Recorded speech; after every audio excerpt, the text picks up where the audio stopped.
Welcome to the Man Cave Podcast with Dan Casper.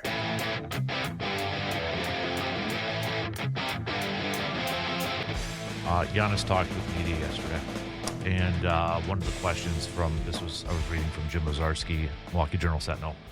Before you got hurt, there was a report December 3rd about you and your agent talking to the Bucks about your future and whether or not you wanted to be here or not. What did you make of that report? Giannis responds, I didn't hear about the report. Again, if my agent is talking to the Bucks about it, he is his own person. He can have any conversation he wants about it. At the end of the day, I don't work for my agent. My agent works for me. That just seems like, okay, I have an issue with how that sounds, because you're saying my agent can talk to whoever he wants, but he works for me. Well, can't you tell him not, you know what I'm going at? Yep, I do, yeah. So, and then he goes on to say, and there's going to be conversations that are going to be made between him and the Bucks and him and his other players and him and other teams and other GMs, executives around the league. It's something that you can't control. But you just said he works for you. Right. So you could control that. Right. So pump the brakes full throttle. I feel like Giannis, from some of this stuff, he does want out. He is looking. He is open to this. Because I feel like comments like that is just like, do you know what you're saying right now? Right. I would say full throttle on that. Yeah. And, it's unfortunate because we're getting to that, we're kind of getting to that point where, it just seems like it's more and more likely that's possible. And look, if it's going to happen, if the Bucks are going to deal Giannis, it needs to be this year. Yeah. Because you need to maximize the return. Yep.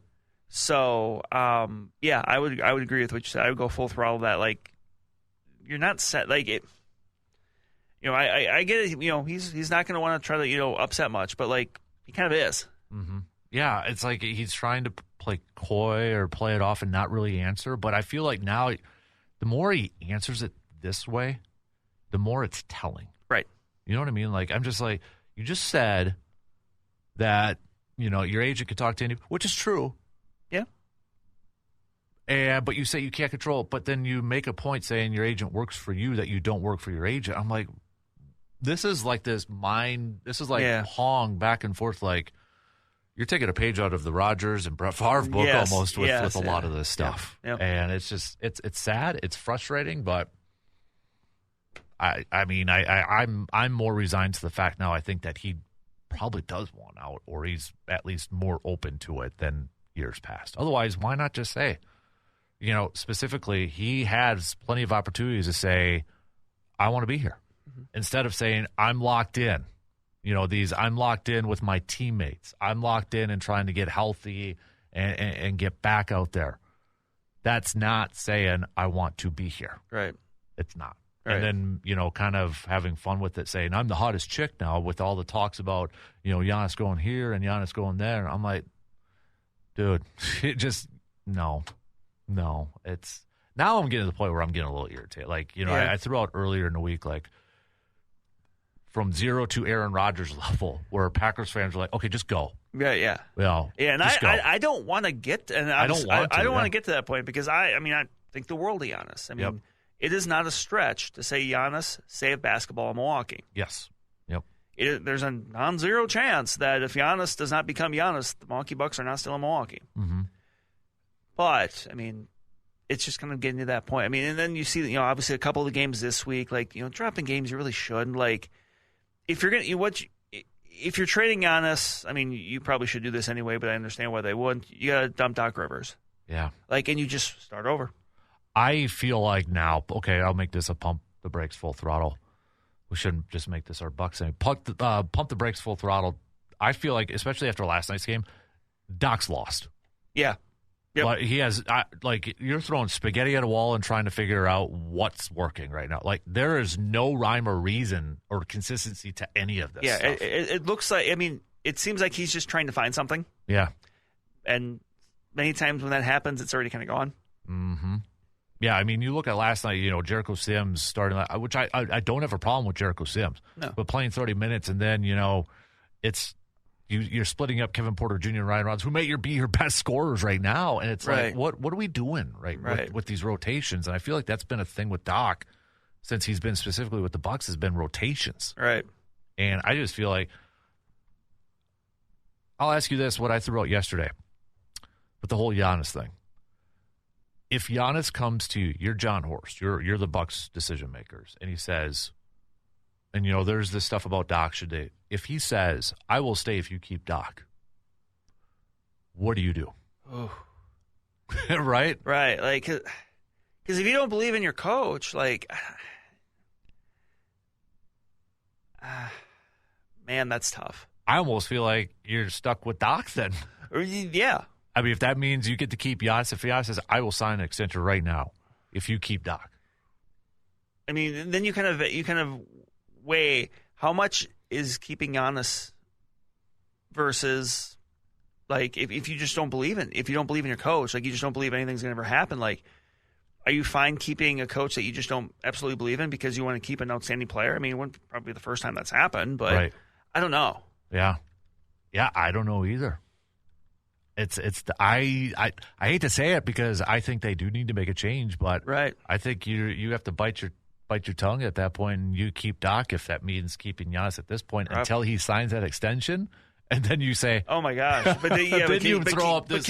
But can you do that? Right. I mean, that's the other thing too. At the very least, then maybe. I mean, if you're going to do that, then I mean, if this extension is being signed during the year, do you just wait till after the year to fire him then? Probably. I mean, but yeah. I saw Brian Windhorst, and I'm not the biggest Brian Windhorst fan in that, but I kind of agree with what he said the other day. The Bucks haven't failed Giannis. It's just Giannis has outlasted their competitive window. That's fair. I could kind of see that. Yeah, because you can't blame the Bucks for not trying. Right. They've tried. Mm-hmm. They've kind of, at this point, pretty much pushed all the buttons they can. They have done everything. Yeah, it's just, in some ways, it's just kind of been snake bit with some of the injuries and stuff like that. It just hasn't worked. Mm-hmm. That's the thing about when you take big swings, sometimes you miss. Right. No, I totally agree with that. So it's, when you hear the reports all week too about their big game hunting, as one general manager apparently said, and you got the Zach Levines and you got the Grants and all that. Our last pump the brakes full throttle question I'll throw out there is pump the brakes full throttle. You feel more confident that the Bucks at this point right now will trade for one of those players. Whether you think they're a big game or not, one of those players rather than trading Giannis this season. I think they would. So I will go full throttle that they would try one more move before they trade Giannis. I don't know if I agree with that, but I think that's what they would do. Mm-hmm. I agree with you. And even though I don't agree with it, I can't blame them for wanting to do everything they possibly can to make it work with Giannis staying in Milwaukee. I'm not going to be mad at them for wanting to keep a generational talent. Yep. So I can't, even though I don't know if I agree with it, them taking one more swim, I can't be mad at them for trying it because so many times teams don't try. Right. And I can't be mad at them for wanting to try to do it. Right. No, I would agree with it too. It's like, because as soon as Giannis goes, it's going to be a few years of resetting. Yeah, it's going to be tough. Mm-hmm. Because you don't have first-round picks, a lot of them. But here's the thing. You'll get some back. Yeah, you'll get some back. Whatever that trade is, you will get that back, plus I'm sure some younger players with some skill. Mm-hmm. But it's going to be a process. It's going to be changing. It's going to be a process. What was it when the Bucks first started out? What was that phrase they were using? Remember that? Oh, you had to own the future. Own the future. That's what it was. Yeah. So are we going to bring that back? Own the future. Own the future. I like the let it fly era, where they just let it fly. Yep. What was the I mean, that was somebody's nickname, right? Well, was that Phillies? That was Philly. They always had trust the process. The process didn't work. Which I always get a little irritated about that because the first person I heard utter that phrase in that way was not. I think it was not in Philadelphia. It was Dayton. It was Dayton Moore, the GM of the Royals, and they actually won doing it. So whenever people bring that up, I'm like, actually, Kansas City Royals were kind of trust the process before the Sixers were. Yeah.